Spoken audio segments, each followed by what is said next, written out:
सबको मेरी जय मसीह की। आज पवित्र बाइबल के हवा के बारे में मैं बताने जा रही हूँ।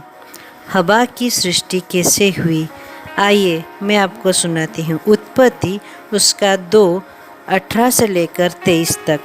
परमेश्वर ने कहा, आदम का अकेला रहना अच्छा नहीं, मैं उसके लिए एक ऐसा सहायक बनाऊंगा जो उससे मेल खाए। क्योंकि प्रभु परमेश्वर ने जिन जीव जंतुओं और पशु पक्षियों की रचना की थी वह आदम से मेल नहीं खाते थे। आदम ने उन सब के नाम रखे, परंतु उसे अपने मेल का कोई नहीं मिला, इसलिए वह अकेला था। तब प्रभु परमेश्वर ने आदम को भारी नींद में डाल दिया और आदम सो गया। तब परमेश्वर ने आदम की एक पसली निकाली और उसकी संती मांस भर दिया, और उस पसली से परमेश्वर ने आदम के लिए एक स्त्री बना दी और उसको आदम के पास ले गया। आदम ने कहा, अब यह मेरी हड्डी में की हड्डी और मेरे मांस में का मांस है। सो उसका नाम नारी होगा, क्योंकि वह नर में से निकली है। आदम ने अपनी पत्नी का नाम हवा रखा, क्योंकि जितने मनुष्य जीवित हैं उन सब की आदि माता वही है। शैतान के द्वारा हवा की परीक्षा, आओ सुनते हैं। आदम और हवा बड़े प्रेम और आनंद के साथ अदन की वाटिका में रहते थे, जो कि प्रभु परमेश्वर ने उनके रहने के लिए बनाई थी, और उसमें काम और उसकी रक्षा करने के लिए परमेश्वर ने आदम को ठहराया था। और उसके साथ साथ परमेश्वर ने आदम को आज्ञा भी दी थी कि तुम इस वाटिका के सब वृक्ष के फल खा सकते हो, पर जो उद्यान के बीच में वृक्ष है उसके फल कभी न खाना, नहीं तो तुम अवश्य मर जाओगे। यह वृक्ष भले और बुरे के ज्ञान का था। अब परमेश्वर ने जितने बनेले पशु बनाए थे उन सब में सर्प बड़ा धूर्त था, और उसने स्त्री हवा से कहा, क्या यह सच है कि परमेश्वर ने कहा कि तुम इस उद्यान के सारी वृक्ष का फल ना खाना?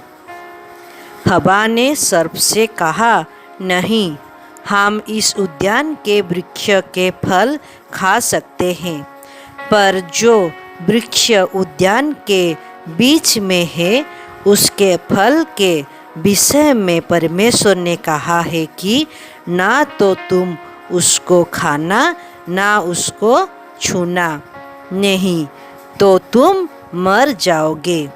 तब सर्प ने कहा हवा से कहा कि तुम निश्चय नहीं मरोगे, वरन परमेश्वर आप जानता है कि जिस दिन तुम उसका फल खाओगे उसी दिन तुम्हारी आंखें खुल जाएगी और तुम भले बुरे का ज्ञान पाकर परमेश्वर के तुल्य हो जाओगे। वरन परमेश्वर आप अपना है कि जिस दिन तुम उसका फल खाओगे उसी दिन तुम्हारी आंखें खुल जाएगी और तुम भले बुरे का ज्ञान पाकर परमेश्वर के तुल्य हो जाओगे।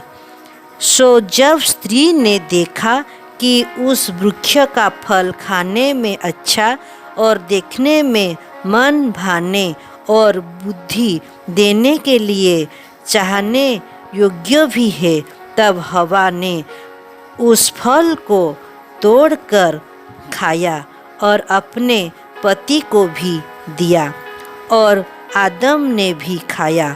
फल के खाने ही उसकी आंखें खुल गई और उसको मालूम हुआ कि वे नंगे हैं। जब परमेश्वर को मालूम हुआ कि हवा और आदम ने भले बुरे के ज्ञान का फल खा लिया, तो परमेश्वर को बहुत ही दुख हुआ और उन दोनों को वाटिका से निकाल दिया और उनको चमड़े के अंगरखे बनाकर पहनाए। परमेश्वर ने आज्ञाकारी ना होने के लिए उनको शाप दिया और हवा से कहा कि मैं तेरी पीड़ा और तेरी गर्भवती होने के दुख को बहुत बढ़ाऊंगा। तू पीड़ित होकर बालक उत्पन्न करेगी। तेरी लालसा तेरे पति के ऊपर होगी और वह तुझ पर प्रभुता करेगा। परंतु परमेश्वर के दिए हुए शाप के साथ एक वादा भी है। तीमुथियुस 2:15।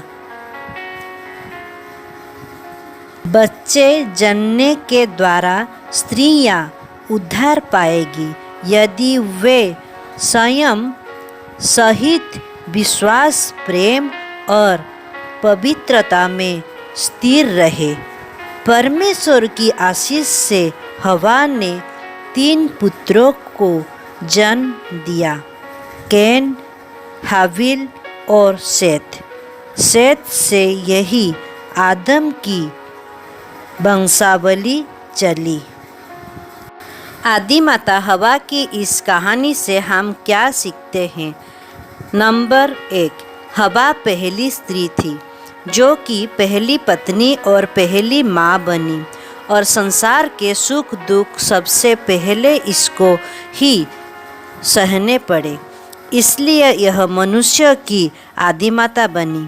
परंतु उचित विश्वासी जीवन ना होने से श्राप का हिस्सा बनी। हमें ऐसा होने से बचाना है, जैसा कि लिखा है इफिसियों की पत्री 5:15 से लेकर 17 कि इसलिए सावधान रहो कि कैसा जीवन बिताते हो, निर्बुद्धियों के समान नहीं पर बुद्धिमान के समान। अवसर को बहुमूल्य समझो क्योंकि दिन बुरे हैं।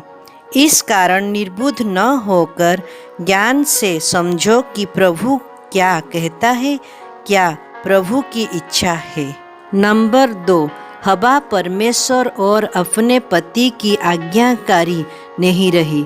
सर्प के बहकावे में आकर उसने परमेश्वर और आदम दोनों की आज्ञा को तोड़ दिया और इससे पाप का आरंभ हुआ।